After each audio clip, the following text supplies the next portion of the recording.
இப்போ வரைக்கும் ஆற்றுல ஒரு கால் சேத்துல ஒரு கால் எடுத்து வச்சிட்டு இருக்கீங்க. நீங்கள் மூட நம்பிக்கை என்ன ஊறி போய் நிற்கிறீங்க. கண்டிப்பாக சொல்கிறேன், தலையெழுத்து மாறாது, எந்த மாற்றமும் உங்கள் வாழ்க்கையில் வராது. இதை எழுதி வச்சுக்கோங்க. அடுத்த 5 வருஷம் கழித்து ஒருத்தன் கத்தனானே, அவன் சொன்னது உண்மை, அவன் சொன்னதை நம்ம செஞ்சிருந்தா கண்டிப்பாக இந்த மாதிரி ஒரு மோசமான துன்பத்தை நான் அனுபவிச்சிருக்க மாட்டேன்னு சொல்லி அன்னைக்கு நீங்கள் ஃபீல் பண்ணுவீங்க. இப்பயும் நான் சொல்கிறேனே, தெய்வத்தோட துணை இல்லாமல் ஒரு விஷயத்தை கூட உங்களால் செய்ய முடியாது. நீங்கள் நினைக்கிறீங்க மந்திரத்தை சொல்கிறதாலேயோ இல்லை எந்திரத்தை வீட்டுக்கு முன்னாடி கட்டுறதாலேயோ பிரச்சனைகள் தீரும் அப்படின்னு. மந்திரம் சொல்கிறாரு குருக்கள், அவரோட வாழ்க்கை செல்வ செழிப்போடு இருக்குதா, பெரும் புகழோடு இருக்குதா? ஏழைகள் குருக்களாகவே எத்தனை குருக்கள் ஏழைகளாக இருக்காங்க தெரியுமா? அப்போ அதனால் ஒன்றும் நடக்கலை. வீட்டுக்கு முன்னாடி 10-15 எந்திரத்தை தாயத்தை கட்டியிருக்கோமே, அப்போ நம்ம வறுமை போகுதா? அப்பையும் போகலை. அப்போ என்ன விஷயம்? தெய்வத்தோட துணை உனக்கு இல்லை. அதை நீ முடிவு பண்ணலை இன்ன வரைக்கும். நீ முடிவு பண்ணாதான் உன் வாழ்க்கை சரியாக இருக்கும். இதையெல்லாம் யோசித்து பார்த்து முடிவு பண்ணுங்க. வெற்றி நிச்சயம் சாயின் சத்தியம் சொன்னால் பத்தாது. வெற்றியின் பக்கம் நீங்கள் என்ன செய்யணுமோ அதை முழு மனசோட செஞ்சால் மட்டும்தான் இங்கே வெற்றி பெற முடியும். இல்லை என்றால் உங்கள் தலையெழுத்து என்றும் எப்பொழுதும் கண்ணீரோட தான் முடியும். இதை மனசில் வச்சே செயல்படுங்க. கண்டிப்பாக சாய்பாட பார்வை உங்கள் மீது விழ வேண்டும் என்ற ஆர்வத்தில் தான் இந்த பதிவை நான் கொடுக்குற. முழு பதிவையும் கேட்டுட்டு பதில் சொல்லுங்க. ஓம் சாயிரா சாயிரா, ஓம் சாயிரா சாயிரா, ஓம் சாயிரா சாயிரா, அன்பே சாயிரா, பேரன்பே சாயிரா, அகிலம் தளிக்க ஆத்மா விழிக்க அனுதினம் சாயிரா, எங்கள் அன்பே சாயிரா. ஒன்றே இறைவன், ஒன்றே பூமிக்கென்றும் சாயிரா, சரணம் சாயிரா, நன்றே செய்து வாழ்வோம், நாம் ஒன்றே செய்து வாழ்வோம், அன்பே சாயிரா.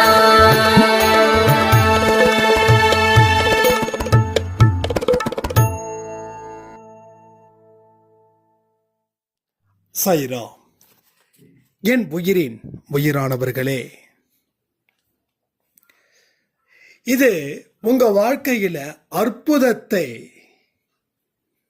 ஏற்படுத்தும் ஒரு பதிவு அப்படின்றதுல எனக்கு துளியும் சந்தேகமே இல்லை. எனக்கு நான் ஒரு 1 hour மெடிடேஷன்ல இருந்தேன். அந்த தியானத்தில் இருக்கும்போது ஃபஸ்ட்டு 10 நிமிஷம் கொஞ்சம் டிஸ்டர்ப்டாக இருந்தது. சரி, என்ன டிஸ்டர்பாக இருக்குது அப்படின்னு சொல்லி அதை அலோவ் பண்ணுறேன். அது அலோவ் பண்ண அது நேராக எங்கே போகுது? சாயப்பா கிட்டே போகுது. சாயப்பா ஒரு பேக்ரவுண்ட் எல்லோவாக இருக்குது. அந்த ஸ்க்ரீனுக்கு முன்னாடி கம்பீரமாக ஒயிட் அண்ட் ஒயிட்டில் அந்த ட்ரெஸ்ஸை போட்டு கால் மேலே கால் போட்டு உட்காந்துருக்காங்க. உட்காந்துருந்தவர், இதோ பாருப்பா, அற்புதங்கள் யாரெல்லாம் செய்யணும் அவங்களாம் கேட்க சொல்லு, இது கேட்கறதுக்கு சரியான நேரம், கேட்டுக்க சொல்லு அப்படின்னு சொல்கிறாங்க. கண்டிப்பாக நான் கேட்க சொல்லுறேன் அப்படின்னு. அதுக்கப்புறமா ஒரு மாதிரி நாதஸ்வர சவுண்டு கேட்குது, மோள சவுண்டு கேட்குது. இந்த பெரிய விளக்கு, கிட்டத்தட்ட 108 விளக்கு சம்திங் பெருசாக இருக்கும் தெரியுங்களா, அந்த ஆராதனை செய்கிற மாதிரி, ஆரத்தி எடுக்கிற மாதிரி, அது போல் அந்த விளக்கு ரொம்ப ரம்மியமாக சும்மா பயங்கர சவுண்டோட அப்படியே சாம்பிராணி வாசனை, சந்தன வாசனை, எல்லா வாசனையும் அந்த இடத்துல இருக்குது. அது மாதிரி ஒரு மிகப்பெரிய காட்சியை நான் பார்த்தேன். நம்ம அன்பே சாய் அப்படின்னு எல்லாரும் அந்த டிஷர்ட் போட்டிருக்கோம் இல்லையா, அந்த மாதிரி ஒரு டிஷர்ட் சாரீஸில் எல்லோ கலரில் நம்ம எல்லாரும் நிற்கிறோம். ஒரு விதமான அது சொல்ல வார்த்தை இல்லை. நிச்சயமாக இது உங்களுக்கு ஆழமாக கேட்டிங்கன்னா, கவனத்தோடு கேட்டிங்கன்னா அந்த காட்சியை டெஃபினட்டாக கனவுல உங்களுக்கு வரும், ட்ரீமில் வரும். நீங்கள் கண்டிப்பாக தரிசனம் பண்ணுங்க, ரொம்ப ரொம்ப ரொம்ப நல்லது. அப்போ ஏன் இது நடந்தது, எதுக்கு இது நடந்ததுன்னா, அவர் ஏதோ ஒரு விஷயத்தை சொல்ல வராரு, சொல்லிட்டாரு, நாம் கேட்கணும் அவர்கிட்ட. இப்போ என்ன பண்ணணும், உங்கள் நேம் சொல்லி கேளுங்க அவர்கிட்ட. அன்பே சாயப்பா எனக்கு, அதாவது உங்கள் நேமை போட்டு அற்புதத்தை செய்யுங்க அப்படின்னு கேளுங்க. ஏன்னா உங்கள் நேம் இங்கே ரொம்ப ரொம்ப ரொம்ப முக்கியம். எனக்கு அப்படின்றது பொதுவான வேர்டு, உங்கள் பெயர் போட்டு சொல்கிறது உங்களுக்கான வேர்டு. அந்த வார்த்தை, பெயர், காலம் எல்லாமே உங்களுக்கானதுன்னும் போது அதை நம்ம எப்பயுமே மறக்கக்கூடாது இல்லை. அதனால தான் நான் சொல்கிறேன், உங்கள் நேம் கேட்டு எனக்கு அற்புதத்தை செய்யுங்க அப்படின்னு கமெண்ட் பண்ணுங்க. ஏன்னா சில இடத்துல தெய்வம் கேட்டாதான் கொடுக்கும். பசிச்சா குழந்தை அழுவுது, அம்மா சாப்பாடு கொடுக்குறாங்க. குழந்தை அழுவலைன்னா அம்மா சாப்பாடு, சரி பசிக்கில்லப்பில் இருக்கு அப்படின்னு சொல்லி அதுக்கப்புறமா அவங்களுக்கு அந்த நேரம் வரும்போது கொடுக்குறாங்க. அப்போ இப்போ எனக்கு தேவை பசி. ஏன்னா பசியோடு நாம் இருக்கோம். எனக்கு தேவை உணவு. இன்னைக்கு வாழ்க்கையில் நீங்கள் வெற்றி என்ற ஒட்டும் பசியோடு இருக்கீங்க. அப்போ இந்த பசியை அவர் போக்கணும் அப்படின்னா நீங்கள் அவர்கிட்ட கேட்கணும், எனக்கு அற்புதத்தை செய்யுங்க, எனக்கு அதிசயத்தை செய்யுங்க, நானும் வாழணும் இந்த உலகத்தில், எனக்கு பெரிய அளவில் ஒரு வாழ்க்கை எனக்கு கொடுங்க. கேட்கறதுல தப்பே இல்லை, திரும்பவும் சொல்கிறேன். ஆனால் கேட்ட உடனே அதை பெற்று கொண்டது போல ஒரு ஃபீல் இருக்கணும். அப்போ நான் பெற போவதற்காக நன்றி அப்படின்ற ஒரு வார்த்தையும் இங்கே மிக மிக முக்கியமாக்கப்படுகிறது. அந்த நன்றின்ற வார்த்தை மிக மிக முக்கியமாக இருக்குது.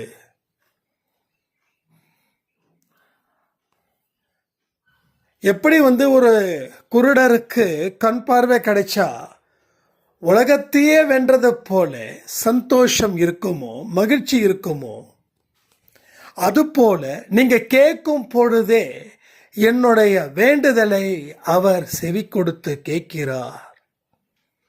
நான் கேட்டதை அவர் கொடுக்க போறாரு.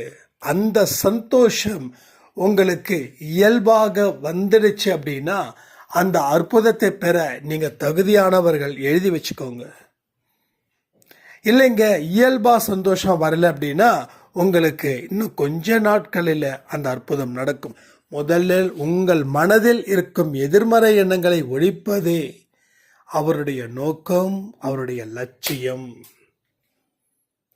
முதல்ல அதை அவர் ஒழிச்சா மட்டும்தான் இங்க எல்லாமே வரும். அதை ஒழிப்பதற்கு நீங்க உங்க மனதை தயார் செய்யணும். குப்பைகள் இருக்கிற வீட்டில் குடியிருக்க முடியாது. அதே போல எதிர்மறை எண்ணங்கள் கொண்ட மனசுல கடவுளும் இருக்க முடியாது என்பதை நினைவில் வைத்துக் கொள்ளுங்கள். இதை எல்லாத்தையும் நம்ம சரி பண்ண முடியும்ன்ற ஒரு நம்பிக்கை உங்களுக்குள்ள இருந்துருச்சு அப்படின்னாவே போதும்.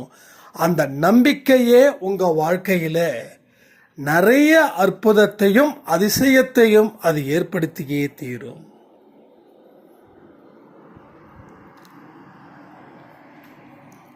எப்படி இன்னைக்கு ஒரு விஷயம் நடந்தது, காலையில் வீடியோ பதிவில் நம்ம சொன்னோமே, குழந்தை பாக்கியம், எந்த ட்ரீட்மெண்ட்டும் எந்த முயற்சியும் பண்ணாமல் இன்னைக்கு ஒரு கிராண்ட் சக்சஸ் நம்ம அன்பே சாய் குடும்பத்தில் நடந்திருக்குது. அதுபோல யாராருக்கு என்னென்ன குறைகள் இருக்கிறதோ அந்தந்த குறைகள் நிச்சயமாக தீர்க்கப்படும் என்பதை நீங்கள் முழு மனதுடன் நம்ப வேண்டும். அன்பேசாய் குடும்பத்தில் ஒருத்தவங்க என்கிட்ட ரொம்ப நேரம் பேசிகிட்டு இருந்தாங்க. இன்னைக்கு ரொம்ப முக்கியமான ஒரு விஷயம். ஒவ்வொரு குடும்பத்திற்கு பாரம்பரியமாக ஒரு சில பிரச்சனைகள் இருந்துக்கிட்டே இருக்கும்.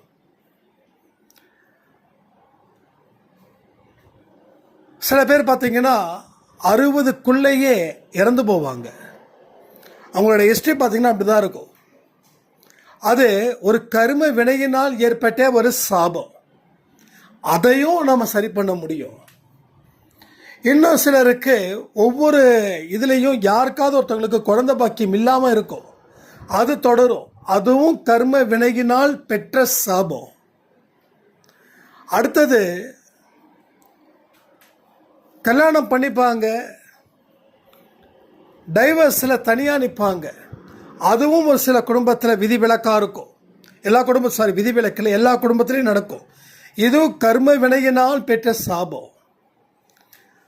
அதை நான் நிச்சயமாக தீர்க்க முடியும் அப்படின்னு நான் சொல்கிறேன். அவங்க சொல்கிறாங்க, இல்லைங்க எப்படிங்க அப்படின்னு. தீர்க்க முடியாதது என்பது எதுவுமே இல்லை. எல்லா குடும்பத்திலும் ஒரு விஷயம் இருக்கும். நீங்கள் நல்லா யோசிச்சு பாருங்கள்.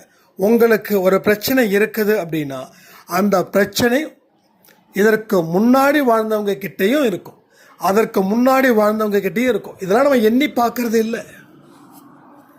அதாவது ப்ராப்ளத்துக்கு உண்டான வழி தெரிஞ்சிருச்சுன்னா அந்த ப்ராப்ளத்தை ரொம்ப ஈஸியாக சால்வ் பண்ணிட முடியும். ஆனால் நமக்கு எதுவுமே தெரியல. ஏன் தெரியலன்னா தெரிஞ்சுக்கணும்னு அவசியம் இல்லை, ஆர்வமும் இல்லை. ஏன்னா என்னோட பிரச்சனை தீர்ந்தா போதும், என்னோட முன்னோர்கள் பிரச்சனை இருந்தால் என்ன இல்லாட்டி என்ன அப்படின்னு நம்ம நினைக்கிறோம். முன்னோர்கள் செய்த பாவம் பாவம் பாவம் செய்கிறாங்களே, அது எல்லாமே இந்த ஜெனட்டிக் மூலமாக வர்றது தான். இதை இந்த இடத்துலையே நாம் நிறுத்த முடியும். நாம் நிறுத்திட்டோம் அப்படின்னா இது மறுபடியும் தொடர வாய்ப்பே இல்லை.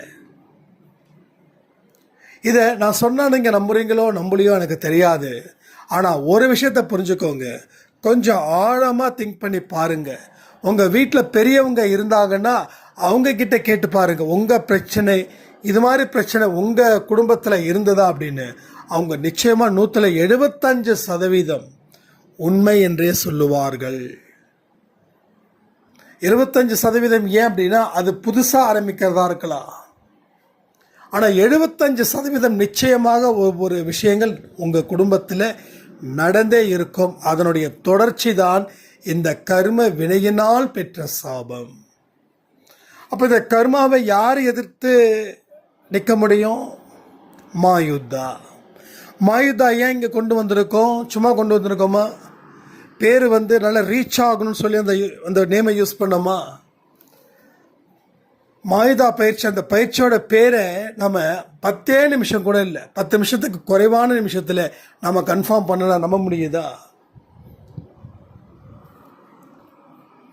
மாயைக்கு எதிரான யுத்தம், அது சட்டுன்னு மாயுத்தான்னு வந்தது. இது கர்ம வினையினால் பெற்ற சாபத்தை தீர்க்கும் இடமாக இருந்ததால தான் இன்னைக்கு அந்த சாய்ராமோட மிராக்கிளை நாம் பார்த்தோம். அவங்களும் சொன்னாங்க, இது மாதிரி ஏற்கனவே குழந்தை பாக்கியம் இல்லாமல் இருக்குதா அவங்க தலைமுறையிலன்னா, ஆமாம் இருந்திருக்குதுன்னு என்னோட மாமனார் சொன்னாங்க அப்படின்னாங்க. அப்போது அதை முறியடிக்கிறது எவ்வளவு பெரிய விஷயமா இருக்குது பாருங்க இந்த மாயுத்தாவில். ஏன்னா தனி மனிதனால் டெஃபினட்டாக இங்கே ஸ்ட்ரகிள் பண்ண முடியாது, ஸ்ட்ரகிள் பண்ணாலும் வின் பண்ண முடியாது. ஆனால் கடவுள் கூட இருந்து நீங்கள் ஸ்ட்ரகிள், அதாவது போராடினா 100க்கு 100 நீங்கள் ஜெயிக்க முடியும். அதுதான் இங்கே ப்ரூஃப் பண்ணியிருக்கோம் நாம். ஆனால் இதை தொடர்ந்து நடத்த இங்கே பலர் தயாராக இல்லை. ஏன்னா ஆரம்பத்தில் இவ்வளோ பிரச்சனை வருது, நாம் இப்படி பண்ண முடியும், அந்த ஒரு தாட்டில் அவங்க இருக்கிறாங்கன்றது தான் உண்மை. ஸோ எல்லாவற்றையும் சரி செய்ய நான் சொல்லவே இல்லை. எதெல்லாம் உங்களால் இப்போ சரி செய்ய முடியுமோ அதுக்கு மட்டும் நீங்கள் பாடுபடுங்க. ஒட்டுமொத்தமாக நீங்கள் பாடுபட வேண்டாம். 1000 படிக்கட்டு இருக்குதுன்னா ஒரே நேரத்தில் அந்த 1000 படிக்கட்டை ஒரே ஜம்பில் போயிட முடியாது. முதல் படிக்கட்டை ஏறினாதான் அந்த 1000வது படிக்கட்டை தொட முடியும். அந்த படிக்கட்டையே பார்த்துக்கிட்டே இருந்தா நீங்கள் படியே ஏறலன்னு அர்த்தம். படியே ஏறலைன்னா அந்த 1000வது படியை நீங்கள் போக முடியாதுன்னு அர்த்தம். இவ்வளவு விஷயங்கள் இருக்குது. இப்பவும் சொல்கிறேன், வெற்றியை உங்கள் பாக்கெட்களில் வச்சுக்கிட்டு நீங்கள் எங்கெங்கேயோ தேடிட்டு இருக்கீங்களே, இது நியாயமா? இது அடுக்குமா? இது நடக்குமா? ஸோ பலவிதமான முயற்சிகள் நீங்கள் எடுத்தும் தோல்வி அடையிறீங்கன்னா தெய்வம் உங்கள் பக்கம் நிற்கலன்னு ஏன் நீங்கள் புரிஞ்சுக்கல? தெய்வம் உங்ககிட்ட நின்றுச்சு அப்படின்னா 4-5 தோல்விகள் மட்டும்தான் வரும், அடுத்தது வெற்றி மாலை வரும். ஆனால் நீங்கள் ஆரம்பத்தில் இருந்தே போராடிக்கிட்டு இருக்கீங்க, ஆனால் தோல்வி பக்கம்தான் நிற்கிறீங்கன்னா ஸோ தெய்வம் உங்களிடம் இல்லை. தெய்வம் இருந்திருந்துச்சுன்னா இந்த பிரச்சனை நிச்சயமாக வந்திருக்காது. உங்கள் நம்பிக்கை எப்படிப்பட்டதோ, உங்க முயற்சி எப்படிப்பட்டதோ அதற்குரிய வாழ்க்கையைத்தான் உங்களால் வாழ முடியும். நாம் நினைக்கிறோம் ஏதாவது ஒரு ஷார்ட்கட் மெத்தட்ஸ், இல்லை ஏதாவது ஒரு மந்திரம், ஆர்டிஸ்ட் ஒரு எந்திரம், மந்திரமும் எந்திரமும் இருந்துருச்சுன்னா வாழ்க்கை மாறிடும் அப்படின்னு சொல்லி பகல் கனவு இங்கே நிறைய பேருக்கு இருக்குது, எக்கச்சக்கமான பேருக்கு இருக்குது. மந்திரத்தாலையும் எந்திரத்தாலையும் நிச்சயமாக எதையும் சாதிக்க முடியவே முடியாது. உன்னுடைய முயற்சியினால், உனது உழைப்பினால், உன்னுடைய நம்பிக்கையினால், தெய்வத்தின் துணை இருந்தால் மட்டுமே இது சாத்தியப்படும். ரொம்ப சொன்னாங்க, ஏதாவது ஒரு பூஜைகள் இருந்தால் சொல்லுங்க, நான் செஞ்சுக்கிறேன். 10,000மோ 20,000மோ அனுப்புகிறேன் அப்படின்னாங்க. அதாவது நல்லவனா இருக்கிறவனா கூட இந்த காசு கொடுக்குறேன் அப்படின்னா மனசு மாறாமல் என்ன பண்ணுவான்? நாம் இங்கே ஸ்ட்ராங்காக இருக்கோம், நமக்கு பண தேவை அப்படின்ற ஒன்று இல்லை. ஒருவேளை பண தேவை இருக்கிறவங்கிட்ட இப்படிப்பட்ட விஷயங்கள் சொன்னால் என்ன நடக்கும்? அதான் நடக்கும். அப்போ உன்னுடைய முயற்சி, உன் உழைப்பு, தெய்வத்தோட துணை இது இல்லைன்னா எதுவுமே இல்லை. சில பேர் முயற்சி இருக்கும், உழைப்பு இருக்கும், அவன் கூட ஜெயிச்சிருவான், அவன் நிச்சயமா ஜெயிச்சிருவான். ஆனால் அந்த வெற்றி எத்தனை நாளைக்கு அப்படின்றது பெரிய கேள்வி. ஏன்னா தெய்வத்தோட துணை இல்லை. அப்போ தெய்வத்தோட துணை இருந்தால் மட்டுமே நீ மந்திரத்தை சொல்கிற, சரி அது தெய்வத்தோட துணை இருக்குதுன்னு யார் சொன்னா? உன் பிரச்சனை தீரணுன்றதுக்காக நீ மந்திரத்தை சொல்கிறியே தவிர தெய்வம் உனக்கு துணையாக நீ இருக்குதா? மந்திரத்தை சொன்ன உடனே தெய்வம் வந்து இந்தா உனக்கு என்னப்பா வேணும், நீ கோடீஸ்வரன் ஆகணுமா, இந்த கொடுத்துட்ற, நீ அம்பானி மாதிரி ஆகணுமா, டாட்டா ஆகணுமா, இல்லை வேறு யாராவது தொழிலதிபர்களமாக ஆகணுமா, ஓகே இந்தா எடுத்துக்கோ, ஏன்னா நீ மந்திரத்தை கரெக்டாக சொல்லிட்ட அப்படின்னு சொல்லிட முடியுமா? அப்படின்னா கோயில் குருக்கள், ஐயர் இவங்கெல்லாம் மந்திரத்தை சொல்லிட்டு தானே இருக்காங்க. இவங்கெல்லாம் வந்து ஃபாரின் காரில் ட்ராவல் பண்ணுறாங்களா, பெரிய பெரிய பங்களாவில் வச்சுருக்காங்களா? இல்லையே. எனக்கு தெரிஞ்ச குருக்கள், எனக்கு தெரிஞ்ச ஒரு ஐயர் கடவுள் தான்ப்பா காப்பாற்றணும் அப்படின்னு சொல்லி தானே ஃபீல் பண்ணுறாங்க. இப்போ மந்திரத்தை சொல்கிறவங்கெல்லாம் வாழ்க்கையில் ஜெயிக்க முடியும் அப்படின்னா, மந்திரத்தை சொல்கிறவங்கெல்லாம் செல்வ செழிப்போட வாழ முடியும் அப்படின்னா, எத்தனையோ கோயிலில் இருக்கக்கூடிய குருக்கள், ஐயரு, பூசாரி இவங்க எல்லாம் பெரிய டாப் லெவலில் ரொம்ப ரிச்சஸ்ட் பீப்புளாக வாழ்ந்துட்டு இருக்கணுமே. அப்போது அதை தாண்டி தான் நிறைய விஷயங்கள் இருக்குது. ஆனால் நம்ம அதை தாண்ட மாட்டேன்றோமே. அதை தாண்டினா தானே தெரியும். அதை தாண்டவே இல்லையே. தாண்டாமல் என்ன செய்ய முடியும்? எதுவுமே செய்ய முடியாது. அப்போ உன்னோட முயற்சி, உழைப்பு இது இருந்தால் மட்டும்தான் வாழ்க்கை. நான் சொல்லியிருக்கேன், நமக்கு தெரிஞ்சவர் ஒருத்தர் ஈரோடில் மூட்டை தூக்குறவர். மறுபடியும் நான் சொல்லணும்னு நினைக்கிறேன். ஏன்னா நிறைய அன்பே சாயில் புதுசாக நம்ம உறுப்பினர்கள்லாம் வந்திருக்கீங்க, சொந்தங்கள் வந்திருக்கீங்க. உறுப்பினர் சொல்கிறதுக்கு மன்னிச்சிருங்க, சொந்தங்கள் வந்திருக்கீங்க. என்கிட்ட ஒரு கொட்டேஷன் கேட்டாங்க, கம்ப்யூட்டருக்கு ஒரு கம்ப்யூட்டர் வேணும் அப்படின்னு. அதாவது நம்ம வீட்டில் வந்து பொருளை ஏற்றி இறக்கி வச்சவர் என்கிட்ட வந்து நீங்கள் என்ன பண்ணுறீங்கன்னு நம்ம பேசும்போது எனக்கு ஒரு கம்ப்யூட்டர் வேணுங்க அப்படின்னாங்க.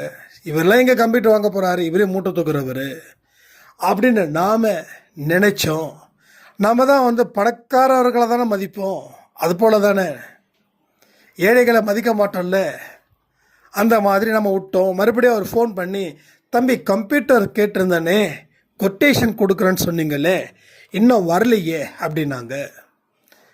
ஐயோ, இந்த ஆள் வேறு தேவையில்லாத இன்னும் வாங்குறவன் மாதிரி அப்படின்ற மாதிரி, சரிங்க வரங்க அப்படின்னு. மறுபடியும் ஒரு வாரம் கழிச்சு எங்கேன்னு கால் பண்ணுறாங்க, தம்பி என்ன கொட்டேஷன் வரலையேப்பா அப்படின்னு. கொட்டேஷன் தானே கேட்குறாரு, கொடுத்துடலாமே அப்படின்னு சொல்லிட்டு நேராக போகிறேன். எப்படி போகணும் அப்படின்னு கீழே லெஃப்ட் ரைட் அப்படின்றாங்க. நேராக வாங்கன்னா அது அந்த வீடு வந்து ரொம்ப ஒரு, அந்த ஏரியா வந்து பெரிய பங்களா டைப்பில் இருக்குது வீடு. சார் எங்கே சார் உங்கள் வீடு அப்படின்னா, தம்பி நேராக பாருங்கள் இந்த லெஃப்டில். ஆமாங்க, ஒரு வெள்ளை கலர் வீடு. ஆமாங்க, அங்கேங்களா? ஆமாம், அங்கே வந்துடுங்க. உங்கள் வீடு எங்கே இருக்கா? நீங்கள் அங்கே வாங்க தம்பின்னு போனால் அவரு தான், சரிங்க ஏதோ வாட்ச்மேன் வேலை பார்க்குறாரு அப்படின்னு நாம் நினச்சோம். அப்படின்னா இந்த மூட்டை தூக்குறவர் பெரிய வீடு கட்டி இன்னும் 2-3 வீட்டை வாடகைக்கு விட்டு, நான் போய் கொட்டேஷன் கொடுக்குறேன்,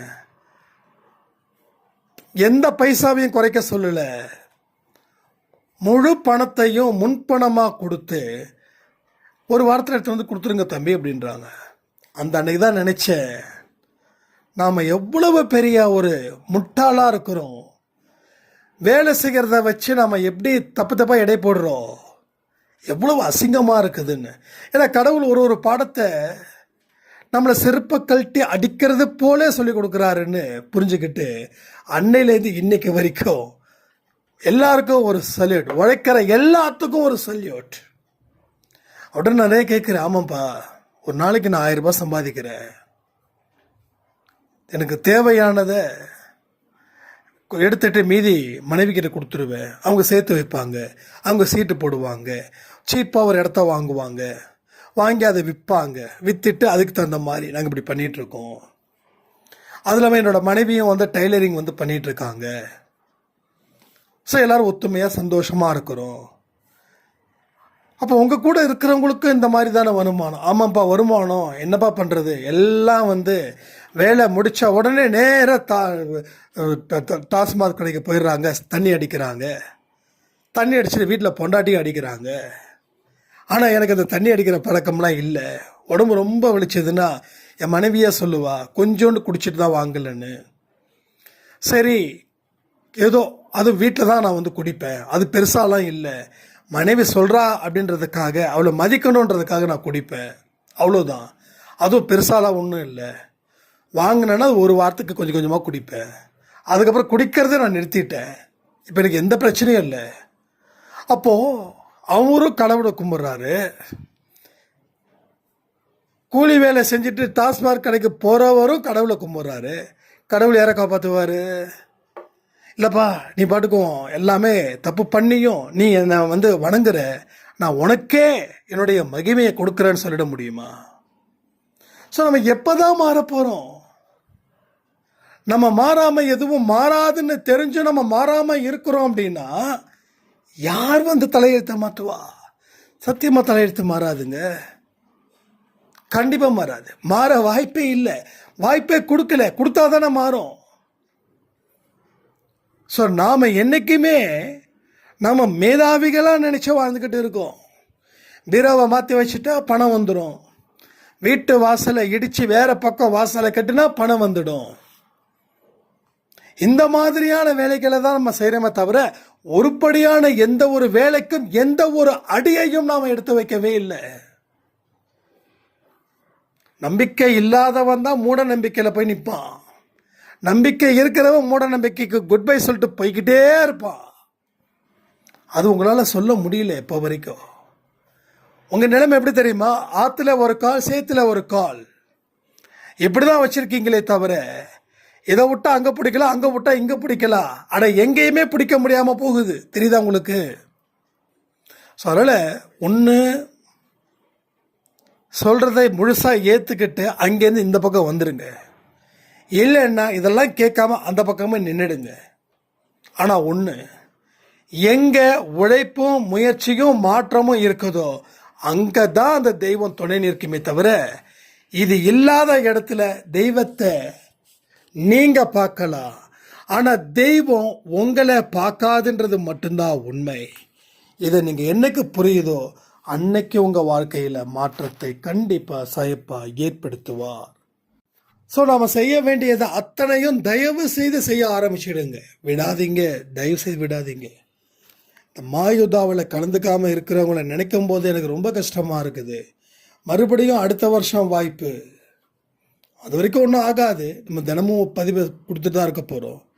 ஆனால் இங்கே 100 மதிப்பெண் நிச்சயம் அப்படின்னு ஒரு கிளாஸ் ஆரம்பிக்கும் போது நான் பாஸ் பண்ணால் போதுன்ற இடத்துல நீங்கள் இருந்தீங்கன்னா நான் என்ன சொல்ல முடியும்? அதனால் நல்ல உறுதியாக ஒரு விஷயத்தை முடிவு பண்ணுங்க. அதுக்கப்புறமா வாழ்க்கையை ஆரம்பித்து பாருங்கள். உங்கள் வாழ்க்கை எல்லாமே நல்லபடியாக இருக்குன்னு சொல்லி இந்த பதிவை நான் முடிக்கிறேன். ஜெய் சாய்ராம்.